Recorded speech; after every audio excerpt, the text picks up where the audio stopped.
समझ नहीं सकता, पढ़ नहीं सकता।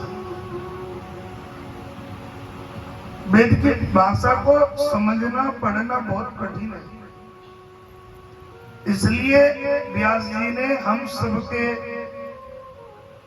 कल्याण के लिए, हम सबको मार्गदर्शन मिल सके, सुन करके, पढ़ करके, गा करके, इसलिए व्यास जी ने समाज के लिए ये इतना बड़ा कृत्य किया है, समाज को इतना बड़ा उपहार दिया है, पुराणों के रूप में, ग्रंथों के रूप में, कि उनको हम अलग अलग रूप में पढ़ सकते हैं। अच्छा, एक व्यक्ति मुझसे पूछ रहा था, मैं कहीं भागवत कर रहा था, तो उन्होंने कहा मुझसे, महाराज हम दूसरे समुदाय में चले जाए तो उनकी एक ही किताब है, कुरान।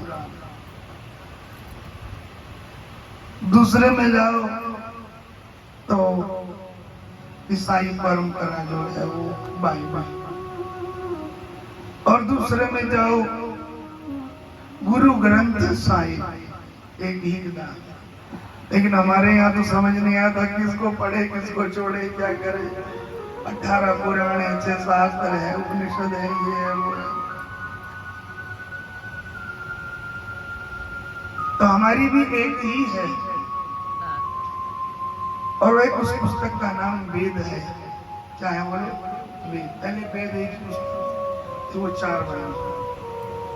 लेकिन अब ईमानदारी से बताना, वेद किस किस के घर में? राधे राधे कहीं पढ़ने के बोलो, वेद है किसी के घर में? अभी कोई पढ़ाओ एक दो पेज। एक तो है शिव पुराण, तो पुराण है, बहुत कठिन है, वेद नहीं मिले।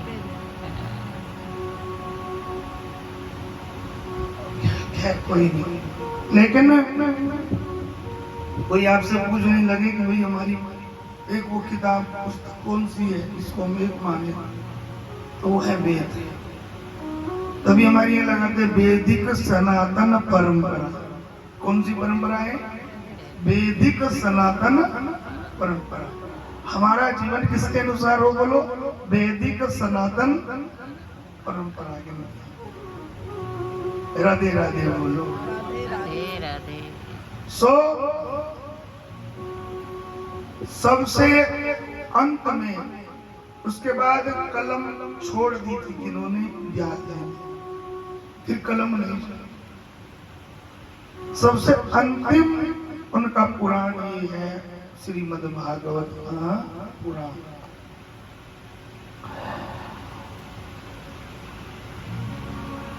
आइए महात्मा के श्लोक को हम गाकर के भगवान की कथा को प्रारंभ करते हैं। जब कोई भी कथा प्रारंभ होती है तो सबसे पहले महात्मा सुनाया जाता है।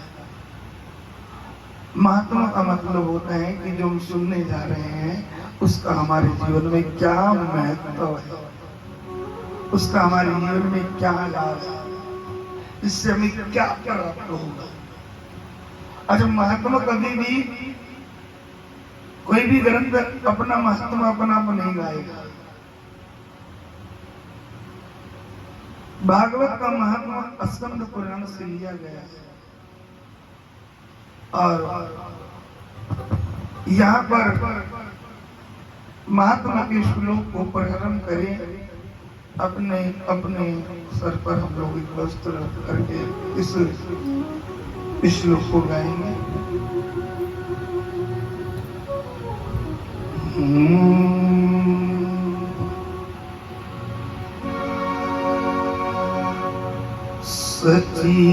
सच्चिदानंद रूपाय, बोलो सच्चिदानंद रूपाय। समझ में आ रहा है? सच्चिदानंद रूपाय